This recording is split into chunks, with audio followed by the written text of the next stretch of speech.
My dad texted me for the first time in 9 months. Not to say sorry, not to check if I was alive. He texted me 4 hours after the Australian Financial Review printed my face next to a number, $47 million. That was my company's valuation, and suddenly I had a father again. The text said, "Family dinner, Haven Country Club, 7 p.m, don't be late." No hello, no how are you, just a summons. I went, but I did not bring what they expected. My name is Nina Cole. I'm 31 years old and I run a short-term rental platform out of Sydney. I built it alone, from nothing, in a one-bedroom flat in Newtown with a second-hand laptop and a maxed-out credit card. My father, Albert Cole, owns a chain of childcare centres across New South Wales. 6 locations, government-funded, respectable on paper. He has driven a Range Rover since I was 12, and he has never once let anyone forget it. Albert is the kind of man who shakes your hand and grips too hard on purpose. He talks over you in meetings. He built his business on a government subsidy and spent 30 years telling everyone around him he did it on pure grit. He told me once, when I was 22 and asking for a $5,000 loan to get my platform started, he looked me straight in the eye and said, "Nina, girls like you don't build companies. You find a good man and you let him do it." I did not find a good man. I built the company myself, and now Albert wanted dinner. Here is what you need to understand before I tell you what happened at that table. 9 months before that text, I had my biggest moment. I secured Series A funding, $3 million. It nearly broke me to get it. I pitched 41 investors. I slept on my office floor for 6 weeks straight. When I finally got the money, I booked a private room at a restaurant in the city. Nothing over the top, just a nice place. I called Mum, Rosalind. I called my brothers Jack and Scott. I called Uncle Harley. I said, "Come celebrate with me. I am finally doing it." Mum said she had a migraine. Jack said work came up. Scott did not answer. Uncle Harley said he had other plans. I sat alone at a table set for 5 for 2 hours. I paid the bill, I walked out into the rain on George Street, and I just stood there on the footpath. Then I made the mistake of checking Instagram. Scott's stories. My entire family, Mum, Dad, Jack, Uncle Harley, all of them at a rooftop bar in Surrey Hills. Big smiles. Someone had bought Scott a new camera. He had decided that week he wanted to be a content creator. My $3 million milestone, his new camera, they chose the camera. That was the night I stopped asking them to show up, and that was the night I started building something they never saw coming. So, when Albert's text landed on my screen that Tuesday afternoon, I did not feel hurt. I did not feel that old desperate need to be wanted. I felt something cold and completely clear settle in my chest. I knew exactly what they wanted, and I already knew exactly what I was going to do about it. I did not bring a check to that dinner. I brought documents that were going to change everything they thought they owned. But before I tell you what was in that folder, drop a comment and tell me where you're watching from. I want to know. And if this story is already hitting close to home, leave a 1 in the comments right now. Like the video and follow the channel. I promise you, what happens at that dinner table is something they never saw coming. I did not drive my good car to that dinner. I have a white Tesla sitting in my building's garage, paid for it cash 18 months ago.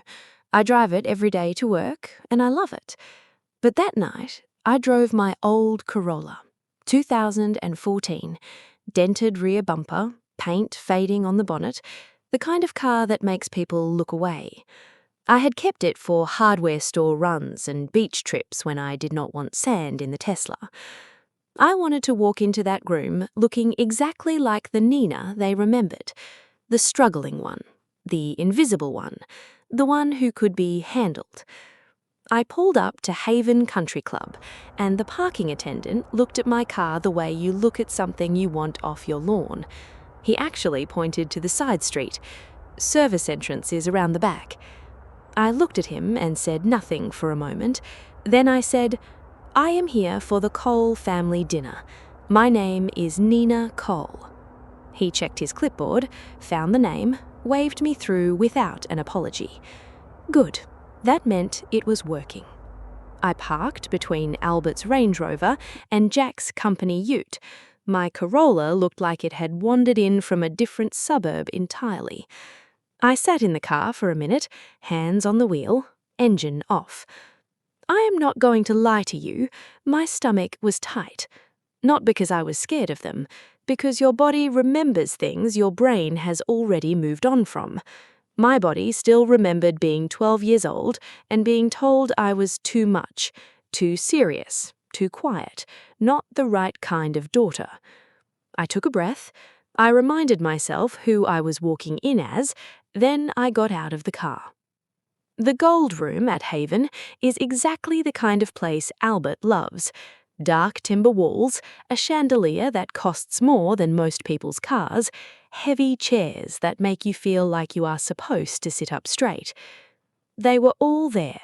Albert at the head of the table in his navy suit and his good watch, Rosalind in a dress that glittered under the light, Jack looking stressed, tie slightly crooked, Scott on his phone as usual, Uncle Harley already working on a glass of red. The second I walked in, Rosalind stood up so fast her chair scraped floor. "Nina!" She said it like she'd been waiting all year. She crossed the room and wrapped her arms around me. Hairspray and wine. She held on a beat too long. "We have missed you so much, my girl." I let my arms stay at my sides. "Hi, Mum," I said. Albert stood and put his hand out. He gripped hard. He always grips hard. I gripped back harder. I saw something flicker in his eyes. He covered it with a loud laugh and told me to sit down. Jack gave me a nod. Scott glanced up from his phone and said, "Hey." Uncle Harley raised his glass in my direction and said, "There she is, the famous one." Famous. 9 months of silence, and now I was the famous one. The champagne was poured. Albert lifted his glass and said, "To family." Everyone echoed it like they had rehearsed it. Maybe they had. I touched the rim of my glass to my lips and put it back down without drinking. They spent the first 40 minutes being the warmest version of themselves I had ever seen. Albert asked about the platform. Rosalind said she had been telling all her friends about it. Jack said he always knew I had it in me. Scott said 47 million was insane, absolutely insane. I sat there and I watched them perform. I watched Albert check his watch every few minutes. I watched Rosalind's smile drop the instant she turned her head away. I watched Jack's leg bouncing under the table, fast and anxious. They were rushing through the warmth, trying to get to something. So I got there first. I set my fork down. I looked at Albert and I said, "Your text mentioned important news. What is it?" The table went quiet in a way that felt like a held breath. Albert straightened his tie. He reached down and pulled a folder from beside his chair and slid it across the table to me. On the cover, in gold letters, it read, "Cole Family Childcare Group Expansion Vision 2026. I looked at the folder, then I looked at him, and I already knew exactly what was inside. I did not open the folder straight away. I just looked at it sitting there on the white tablecloth. Gold letters, glossy cover, a professional graphic of a brand new building surrounded by trees. It looked expensive to print. Everything about my father looked expensive. That was always the problem. Albert leaned forward with his elbows on the table. He used his boardroom voice, the one he reserves for people he wants to impress or intimidate. You know, the childcare sector is one of the strongest in the country right now, he said. Government demand is only going up. Families need care. We have 6 centres running and the reputation to back it. But 6 is not enough. We want to expand. 3 new locations: Western Sydney, Central Coast, and Newcastle. Rosalind chimed in. It is going to be beautiful, Nina. Modern facilities, outdoor learning spaces. We have already spoken to an architect. Jack tapped the folder. The numbers work. I have run them myself. This is a guaranteed return. I looked at Jack. He had a fake management title at Dad's company. He had held it for 6 years. He had never run a number in his life. I opened the folder. The renderings were nice, I will give them that. Bright rooms, smiling children, the kind of images you put in a brochure when you want someone to feel something before they think anything. I flipped past the pictures and went straight to the financials in the back. The construction cost for 3 new centres was listed at $4.2 million. I scanned the funding breakdown. There was a line for a bank loan, a line for reinvested revenue, and then a line at the bottom that simply said, family investment, to be confirmed. I looked up. How much? I asked. Albert did not blink. We need a bridging amount to get the approvals moving and break ground before the end of the financial year. It is time sensitive because of the government funding cycle. If we miss the window, we lose the subsidy for 12 months. How much, Dad? He folded his hands on the table. $800,000. The room was very still. Rosalind was watching my face. Scott had put his phone down for the first time all night. Uncle Harley had stopped drinking. Even Jack had stopped bouncing his leg. $800,000. I let the number sit in the air for a moment. You want me to lend you $800,000, I said. Not lend, invest. You come in as a silent partner. We pay you back within 2 years at a fair return. You are family. This stays inside the family where it belongs. The bank approved the rest of the loan? I asked. They're fully on board. We have the full loan. This is just the bridging amount to get things moving at our end. Which bank? He picked up his water glass, took a slow sip. Westpac. We have banked with them for over 20 years. And the existing centres are performing well? Occupancy is healthy? Jack shifted in his seat. There's a bit of a seasonal dip at the moment, but that's completely normal for the sector. It evens out. Of course, I said. I closed the folder and placed both hands flat on top of it. I looked at Albert, at Rosalind, at Jack, at Scott with his content creator camera money, at Uncle Harley and his 3rd glass of red at someone else's expense. And then I reached into my bag. They were expecting a checkbook. I could see it in the way they all leaned forward slightly without realizing they were doing it. 9 months of silence and 1 AFR article, and they thought I would sit down at their table and hand over nearly $1 million to feel included. They thought I was still that woman standing in the rain on George Street, waiting for someone to notice her. I pulled out a tablet instead. I set it flat on the table and turned the screen toward Albert. I like to do a bit of research before any meeting. I hope you do not mind. Albert looked at the screen. Then he looked at me. The boardroom confidence was still on his face, but something behind his eyes had shifted. Something that looked a lot like fear. The document on my screen had an official ASIC header at the top. Australian Securities and Investments Commission, public record. Anyone can pull these if they know what they are looking for. I had known what to look for 3 weeks. Westpac approved the construction loan, I said slowly. That is what you told me. That is correct, Albert said. His voice was steady, but his jaw had tightened. That is interesting, I said, because according to the ASIC register and the NSW Land Titles Office, Westpac filed a formal default notice against Cole Family Childcare Group 11 weeks ago. Nobody moved. I kept my voice completely flat, no drama, just facts. That is not a pending loan approval, Dad. That is a bank telling you in writing that you have not met your obligations and they are moving toward recovery action. Albert's face did something I had never seen it do before. It lost its shape, just for a second, then he pulled it back together. That is a misunderstanding between our lawyers and the bank.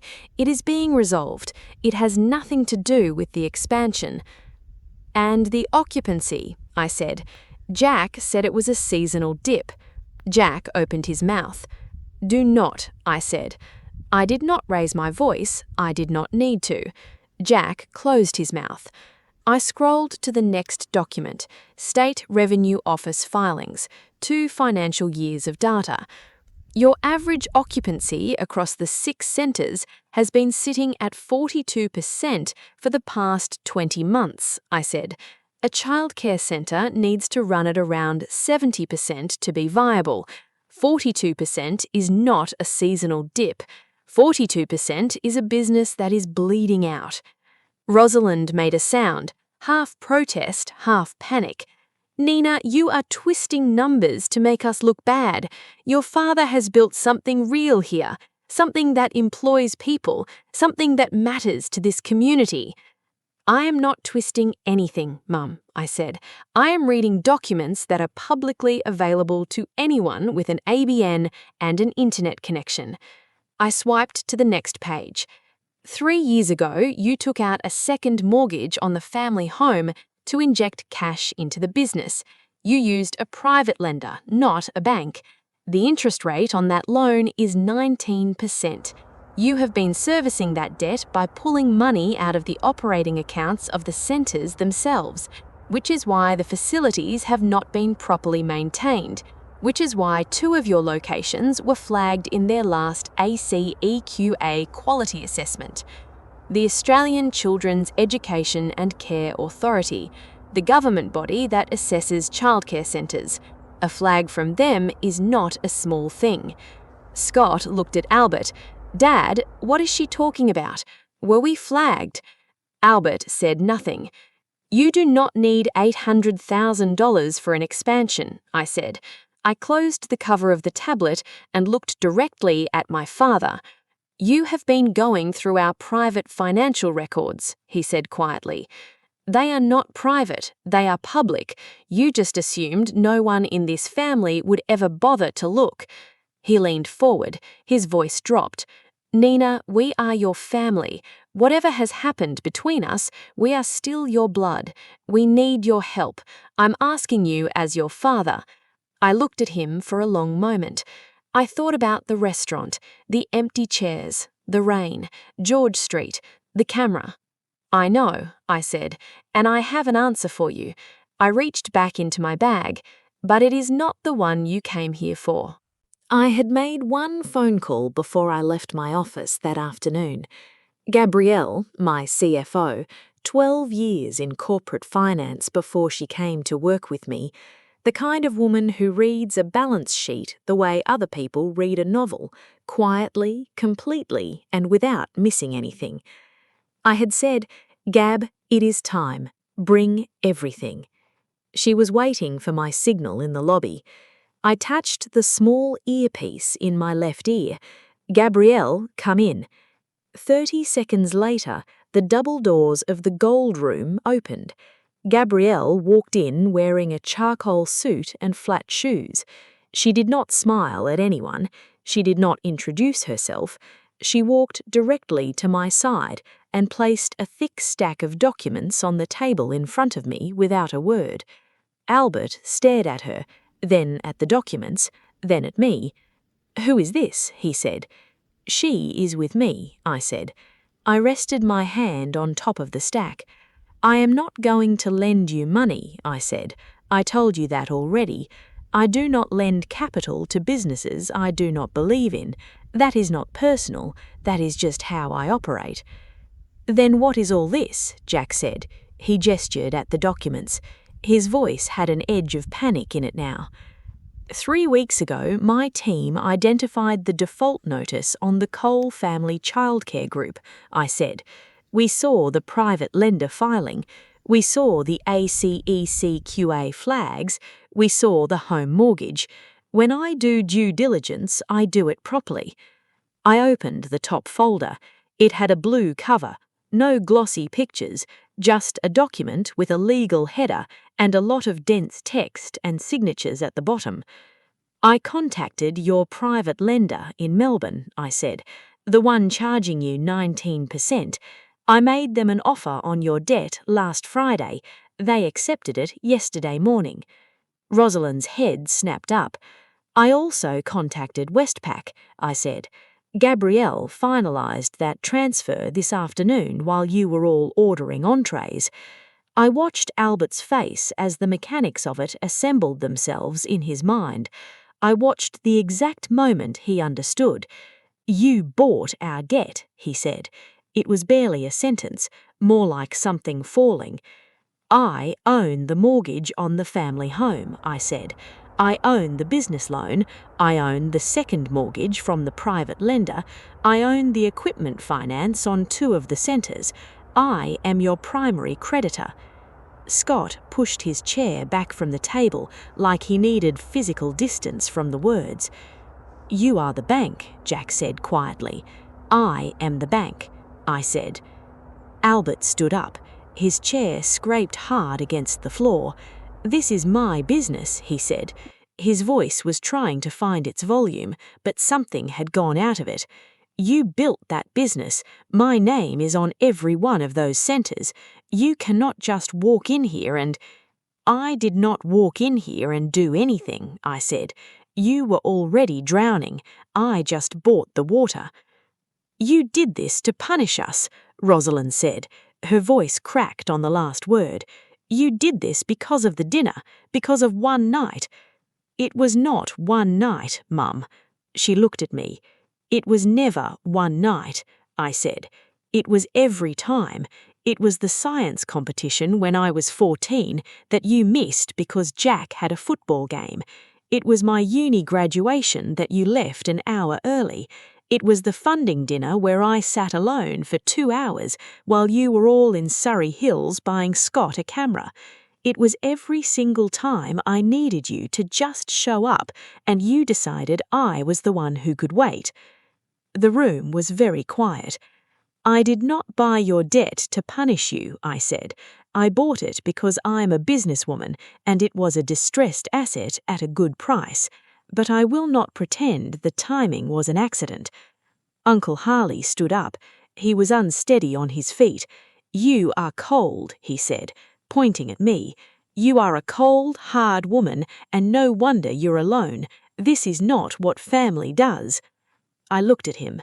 "You have been drinking at my family's expense for 15 years, Harley. Sit down." He sat down. I placed a single sheet of paper on the table next to the blue folder. Then I placed something on top of it, a check. Gabrielle had prepared it that morning. "I am taking full ownership of the Cole family childcare group, effective immediately. The board is dissolved. All executive positions are terminated." I looked at Jack. "Your role is finished." I looked at Albert. "You are done." "You cannot do this," Jack said. He stood up, hands flat on the table. "I have a contract. I have entitlements. You cannot just—" "Your contract is with a company that now belongs entirely to me. Check the documents on the table." I pointed to the check. "That is $150,000. That is the combined residual equity across everything you own after the debt is stripped out. It is more than the business is actually worth right now, and you know it. You sign the transfer documents tonight, and you walk away clean. No bankruptcy proceedings, no public filing. No one at this club reads about it in the paper on Saturday morning. Albert looked at the check. He looked like a man standing at the edge of something with nowhere left to step. "And if we do not sign," he said, "then I begin formal recovery proceedings tomorrow morning. The house goes through the court, the business goes into administration. It will be in the Sydney Morning Herald by the end of the week. Everyone in this room knows what that means for you." I did not say it with pleasure. I said it the way you state a fact, because that's all it was. Albert picked up the pen. He did not say anything. He did not look at Rosalind or Jack or anyone else at the table. He just sat there for a moment with the pen in his hand, staring at the signature line at the bottom of the transfer document. His hand was shaking. Not a lot, but enough that I could see it. He signed. It was nothing like his usual signature. I had seen that signature my whole life, big and looping and taking up more space than it needed to. This was small, cramped, like a man writing from inside a much smaller version of himself. Gabrielle stepped forward immediately. She checked the signature, pulled her notary stamp from her bag, and pressed it onto the page. The sound it made was clean and final. She placed a copy in front of Albert and collected the original without a word. I looked at Jack. He grabbed the check off the table before anyone else could and stared at the number like he was trying to will it higher. He cursed under his breath. Then he reached into his pocket and put his company car keys on the table. Albert had given him that car 3 years ago on company accounts. It belonged to me now. Nobody spoke. Rosalind broke first. She was not crying the way people cry when they are sad. She was crying the way people cry when they are frightened. Fast, shallow breaths, mascara tracking down both cheeks. She was gripping the edge of the table with both hands. "The house," she said. "Nina, please, just tell me we can stay in the house." I looked at my mother. I thought about all the versions of this moment I had imagined over the past 3 weeks. In some of them I felt powerful. In some of them I felt nothing. I did not expect what I actually felt, which was just a deep and very tired kind of sad. Not for what I had done, for the fact that it had to be done at all, for the fact that she was only saying please now. "You have 30 days. That is the legal minimum for a notice to vacate, and I am giving it to you in full. Use part of the money to find somewhere to rent. There are good apartments in the Hills District. You will be fine." "Rent?" she whispered, like the word itself was an injury. "Yes, Mum, rent." She turned away from me. Albert put his hand over hers on the table, but he did not look up. He was still staring at the copy of the document in front of him, his name at the bottom, small and cramped. Scott had not said a word in 15 minutes. He was just sitting there looking at the table. For the first time since I could remember, he looked his actual age, not the performative version he put online. Just a 26-year-old who had just realized the floor he was standing on was not his floor. Uncle Harley was asleep in his chair. I picked up my bag, I straightened my jacket, and I looked around the gold room one last time. Dark timber walls, heavy chandelier, 6 people at a table that had been set to look like a celebration. I am not going to tell you I hope things get easier. That would not be honest. Things are going to be hard for a while, and that is the direct result of decisions that were made long before tonight. But the get is gone. You do not owe the private lender anymore. You do not owe Westpac. You owe me, and I'm not going to chase you. I'm just going to run the business properly. I paused. The staff at those centres did nothing wrong. The educators, the admin people, the cooks. They show up every day for those kids and they are good at their job. I want you to know that I am keeping every single one of them on. That matters more to me than any of this. Albert looked at me when I said that, just for a second. I could not read his face. I did not wait for a response. I turned and walked to the double doors. Nina. Albert's voice, quiet, all the boom gone out of it. I stood with my hand on the door. I did not turn around. I know I was not easy on you, he said. I know I got a lot of things wrong. I just want you to know that. I stood there for a moment. I thought about being 22 years old, sitting across from him in his office. Girls like you don't build companies. I thought about George Street in the rain. I thought about 9 months of silence, followed by a 4-word text. I needed you to say that about 15 years ago, Dad. Tonight, it's just words. I pushed the door open and walked out. The lobby was quiet. A pianist was playing something soft in the corner lounge. A few older couples were settled into armchairs with brandy glasses. They glanced up as I walked past. They saw a woman in a plain jacket and flat shoes. Nobody of note. I pushed through the front doors and stepped out into the night. The air was cool and clean. Sydney in autumn. The kind of night that feels like a fresh start if you let to. The valet pulled my Corolla around. It rattled to a stop under the awning, looking completely out of place between a Lexus and a BMW. The young attendant held the door open, with a careful expression of someone trying not to judge. I gave him $60 and told him to keep it. His eyes went wide. I got in, turned the key. The engine coughed and then caught. I pulled out of the driveway and onto the main road, heading back toward the city. I rolled the window down, cool air came in, and I just let it. My phone buzzed on the passenger seat. I glanced at the screen at a red light. Rosalind, a long message. My baby girl, please, let's talk. I can fix this. Just come back. I read it once. Then I blocked the number. Then I blocked Albert, Jack, Scott, Harley. 4 names, gone. It took less than a minute. I've thought a lot about what revenge actually is. I used to think it was the moment you make someone feel what they made you feel. But sitting in that rattling Corolla on the M2 heading home, I did not feel like I had taken something from them. I felt like I had finally taken something back for myself. For every dinner they didn't show up to, for every milestone they looked past, for every time I was told I was too serious, too quiet, too much, not enough. I was not the invisible daughter anymore. I was the one who showed up, tonight and every night before it. I was the one who did the work when no one was watching. I was the one who sat alone at that table and then went home and kept building anyway. That's the thing about being overlooked for a long time.